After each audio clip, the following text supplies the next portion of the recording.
1인분 인문학 박홍순 지음. 고독에서 자유가 시작된다. 독일의 화가 막스 베크만의 샴페인을 마시는 자화상은 우리를 고독의 세계로 초대한다.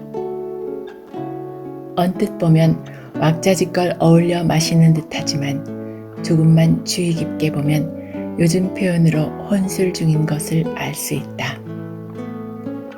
뒤의 인물은 일행이 아니다.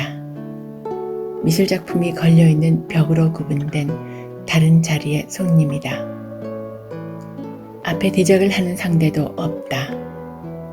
작가는 굳이 캔버스 오른쪽 귀퉁이를 할애해 벽으로 가로막혀 있음을 표시해 놓았다. 얼음통 안에 술병도 그려넣어 혼자 좁은 테이블에서 술을 마시는 중임을 알 수 있게 했다. 그는 벽 저편의 인물과 상반된 표정이다. 뒤의 인물은 과장된 느낌으로 쾌활하게 웃으며 일행과 시끄럽게 이야기하고 있다. 우리 주변에서 흔히 볼 수 있다. 술자리에서 필요 이상의 과도한 말투와 몸짓으로 좌중을 압도하려는 듯 큰 소리로 떠드는 사람 말이다. 화가의 표정은 이와 달리 어딘가 쓸쓸해 보인다. 깊은 음영 속에 드러나는 눈은 슬픔과 원망, 분노 등의 감정이 동시에 스친다. 살짝 올라간 입꼬리는 냉소적인 분위기를 더한다. 술과 담배를 벗삼아 혼자 술집 한 귀퉁이에 앉아있는 화가에게 고독의 냄새가 짙게 풍긴다. 마치 우리에게 고독을 한 잔 권하는 것 같기도 하다. 그의 고독은 환멸의 시대가 강제한 면이 많다.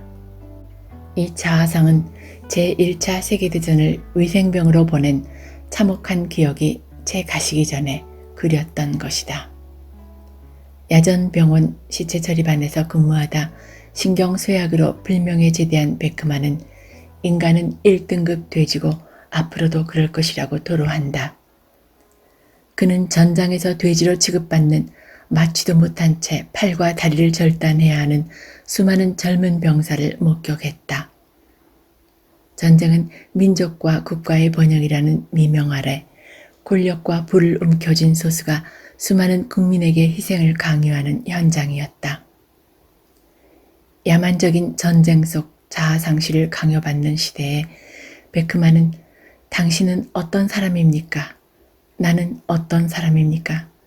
우리는 나름의 자아가 실제로 무엇인지 아직 모르고 있기에 더욱 철저하게 그것을 찾기 위해 노력해야 합니다. 라고 말한다. 사회나 집단에 매몰되지 않기 위해 자아의 끈을 필사적으로 붙잡으려 한다. 이를 위해 집단으로 동화될 수 없는 개인을 캔버스에 담는다. 그의 그림 속 인물들은 한 장소에 있음에도 심지어 파티 장면에서도 모두 다르다. 암흑기가 자신에게 강요하는 절망과 고독을 미술로, 자아를 찾으려는 필사적 노력으로 풀어낸다. 샴페인을 마시는 자화상도 그 일환이 아니었을까. 독일 표현주의 미술을 대표하는 화가 중 한 사람인 에른스트 퀴르히너의 미용실 앞 거리 풍경은 현대인이 처한 상황을 잘 전달한다. 베를린 번화가의 밤 풍경, 미용실의 화려한 불빛이 인상적이다. 주변 여러 상점에서 밝힌 각양각색의 조명이 거리와 사람들을 화려하게 물들인다. 사방에서 쏘아대는 인위적인 불빛으로 사람들의 얼굴에는 서로 어울리지 않는 색이 뒤섞인다. 무표정한 모습으로 발걸음을 옮기는 사람들. 중앙의 여성은 가던 길을 멈추고 몸을 틀어 미용실 쇼윈도를 물끄러미 쳐다본다. 언뜻 보면 쇼윈도 속의 마네킹이 이 여성과 길거리의 사람들을 쳐다보는 것 같기도 하다.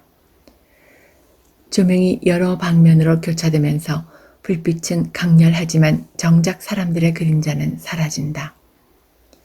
그림자도 표정도 사라진 채 마치 거리의 유령이 떠도는 모습이다. 밤이 되어서도 수많은 사람의 얼굴이 교차된다. 번잡할 정도로 많은 사람이 모여 다니지만 서로 아무 상관없는 사이처럼 건조한 분위기가 감돈다. 더 나아가 화가는 현실과 비현실의 경계에서 허우적대는 모습을 찾았던 듯하다. 상점 앞 벽과 도로가 구분되어 있고 보도블록에도 낮은 턱이 보인다. 하지만 노란색 옷을 입은 여성의 좌측은 벽과 도로의 구분과 보도블록의 턱이 지워져 있다. 화가가 착각했을 리는 없으니 이는 의도적인 장치다. 현실이 3차원 입체성이 사라진 공간을 조명 불빛을 활용한 생면이 대신 차지한다. 현실과 비현실의 경계에서 배회하는 현대인의 특징을 드러내려는 의도로 보인다. 미국의 사회학자 데이비드 리스먼의 고독한 군중은 관계 매몰로 인한 주체 상실이라는 현대인이 처한 집단적 상황을 잘 보여준다. 타인 지향형 인간이 추구하는 인생 목표는 그 향도역의 방향 여하에 따라 바뀐다. 그 목표를 달성하기 위해 열심히 노력하고 그것을 위해 타인들로부터 바래지는 신호에 주의를 기울인다. 이렇듯 타인과의 접촉을 줄곧 유지하는 행위는 철저한 행동상의 수능성을 낳게 하는데 그것은 타인의 행동과 요망에 극도로 민감하게 반응함으로써 습득된다. 리스먼에 의하면 현대는 타인 지향형 인간이 절대다수를 이루는 사회다. 타인 지향형 성격은 대도시에서 살아가는 현대인 다수의 유형으로 나타난다. 새로운 중산층, 예컨대 다양한 공공부문이나 사기업체 봉급생활자의 전형적인 성격으로 형성되고 있다. 타인 지향형 성격은 내부 지향형 성격과 대비된다. 내부 지향형은 행위 동기가 외부가 아니라 내부에서 출발한다. 무엇보다도 인생 목표를 스스로 선택한다. 재산, 권력, 지식, 명성은 물론이고 개인적 도덕성 등에 이르기까지 자신의 내면에서 비롯되는 가치 판단 기준을 가진다. 내적인 필요와 선택, 그리고 이를 뒷받침하는 의지에 의해 이루어진 인생 목표이기 때문에 이들은 목표를 전 생애를 통해 일관되게 견지할 가능성이 높다. 만약 예기치 않은 사건 때문에 외부 환경에 변화가 일어나더라도 자기 역량과 조건 사이에서 균형을 잡으며 해결 방안을 찾는다.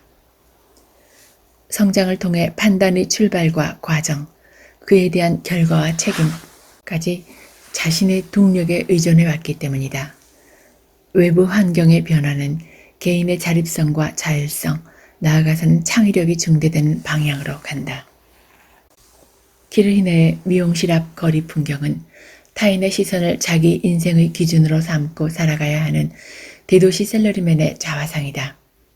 아침부터 밤까지 회사라는 집단의 목표와 가치의 부응, 동료 집단의 적응에 몰두한다. 하지만 퇴근 후에도 타인의 울타리는 사라지지 않는다. 그림은 퇴근 후에도 자신만의 시간으로 돌아가지 못하고 거리를 배회하는 현대인의 군상이다. 쇼윈도 불빛이 거리를 환하게 비추는 늦은 밤이 되도록 사람들은 거리를 떠나지 않는다. 키르히네의 그림은 소비 문화를 통해 타인의 시선을 내면화하는 모습도 보여준다. 남성들을 보면 색깔만 차이가 있을 뿐 거의 동일한 복장이다. 당시 베를린에서 유행하고 있었는지 같은 모양의 모자다. 긴 코트도 천편일률적이다. 여성들의 옷차림은 당시 유행에 보다 민감하게 반응한다. 두 여성의 치마는 1920년대에 유럽에서 유행하던 이른바 샤넬 라인이다. 프랑스 디자이너 샤넬이 즐겨 디자인한 무릎 정도의 스커트 길이를 말한다. 현대생활에 적합한 실용성과 기능성을 살려 단순하게 디자인한 모습이다. 모자도 마찬가지로 샤넬 모자다. 그림 속 두 여성의 모자는 꽃장식이 달리고 화려한 기존 귀족 부인의 모자와 다르다. 활동성을 높여줄 수 있는 단순함과 함께 아름다운 선을 살린 디자인의 모자다. 두 여성의 머리 또한 치렁치렁한 긴 머리가 아니라 미용실 마네킹의 모양처럼 당시 유행하던 단발머리에 맞춘 듯하다. 타인의 시선을 전형적으로 보여주는 유행의 그물 아래 살아가는 현대인의 일상이다. 퇴근 후에도 외적이든 내적이든 타인과의 연결 상태를 유지하려는 타인 지향형 인간 그대로다. 진정한 의미의 자신을 만나고 살아있는 세계와 만나기 위해서는 대중매체를 비롯한 잡음의 세계는 물론이고 타인 의존적인 시선에서 벗어나야 한다. 이를 위해서는 사방에서 조여오는 관계의 관성에서 벗어나 스스로를 정면으로 마주할 시간이 필요하다. 사회생활 자체를 부정할 수는 없으므로 학교나 직장에서의 관계와 완벽한 선을 긋기는 어렵다. 하지만 불가피한 경우를 제외하고는 최대한 혼자만의 시간, 고독의 기간을 의식적으로 만들어야 한다. 혼자만의 고독한 시간을 통해서만 우리는 타인 지향형 성격의 늪에서 일정하게라도 벗어날 수 있다. 피카르트는 혼자만의 시간, 고독의 시간을 침묵의 시간으로 묘사한다. 침묵은 결코 수동적인 것이 아니고 단순하게 말하지 않는 것이 아니다. 침묵은 능동적인 것이고 독자적인 완전한 세계다. 침묵은 그야말로 그것이 존재한다는 사실 때문에 위대하다. 침묵은 존재한다. 자기의 본질 속에 아직도 침묵이 존재하는 인간은 침묵으로부터 외부 세계로 움직여 나아간다. 침묵이 그 사람의 중심이다. 흔히 사람들은 침묵을 그냥 비어있는 것, 일종의 낭비로 여긴다. 침묵 자체로는 어떠한 실제적 효용성도 만들어내지 못하기 때문이다. 효율성과 생산성을 신앙처럼 여기는 현대사회에서 침묵은 비생산적인 시간 낭비다. 가시적인 무언가를 만들어내지 못한다는 이유로 아무런 적극적 가치를 지니지 않는 시간으로 치부된다. 피카르트에 의하면 침묵은 비어있거나 수동적인 시간이 아니다. 침묵은 여분이나 쉬는 시간이 아니다. 진정한 의미의 자아는 1차적으로 침묵 속에서 마련된다. 자신과 깊은 대화를 나눌 때 스스로에 의한 자아 정립이 시작된다. 자신과 정면으로 마주하고 진지한 대화를 나누기 위해서는 일단 외부와의 관계에서 벗어나야 한다. 즉, 시공간적으로 타인의 세계나 대체용품인 대중매체에서 벗어난 침묵의 시간이 절대적으로 필요하다. 침묵을 통해 스스로 내부의 최소한의 활동 공간을 만들어야 한다. 하루의 일정 시간은 외부를 향한 시선과 잡음에서 벗어나 고독과 마주해야 한다. 혼자 밥을 먹거나 술을 마시고 혼자 여행을 가는 혼족은 고독이나 침묵과 만날 가능성을 높인다. 번잡한 관계, 타인 지향형 성격에서 벗어나 진정으로 자신이 원하는 게 무엇인지를 찾는 계기가 된다. 독일 철학자 니체가 자라투스트라는 이렇게 말했다에서 강조한 다음 내용은 경청할 만하다. 달아나라 나의 벗이여 그대의 고독 속으로 나는 그대가 위인들이 떠드는 소리 때문에 귀머거리가 되고 소인들의 침에 마구 찔리는 것을 본다. 고독이 끝나는 곳에서 시장이 시작된다. 그리고 시장이 시작되는 곳에서 위대한 배우들의 소음과 독파리 떼들의 응잉거리는 소리가 시작된다. 니체는 자신을 찾고자 한다면 파리가 아니라 인간으로 살고자 한다면 고독 속으로 달아나라고 권한다. 집단과 타인의 적응에서 벗어나 침묵의 시간을 찾으라고 한다. 그리하여 진정한 자기 욕구, 스스로에서 출발하는 인생 목표를 세우라고 한다. 인간은 시간과 공간 안에서 살아간다. 시간과 공간의 주인일 때 비로소 그 사람은 자유인이다. 자유인이란 자기 운명의 주체가 자신인 사람을 일컫는 말이다. 하루의 대부분을 타인에게 쓰거나 타인의 시선 안에 갇혀있는 사람을 자유인이라고 할 수는 없다.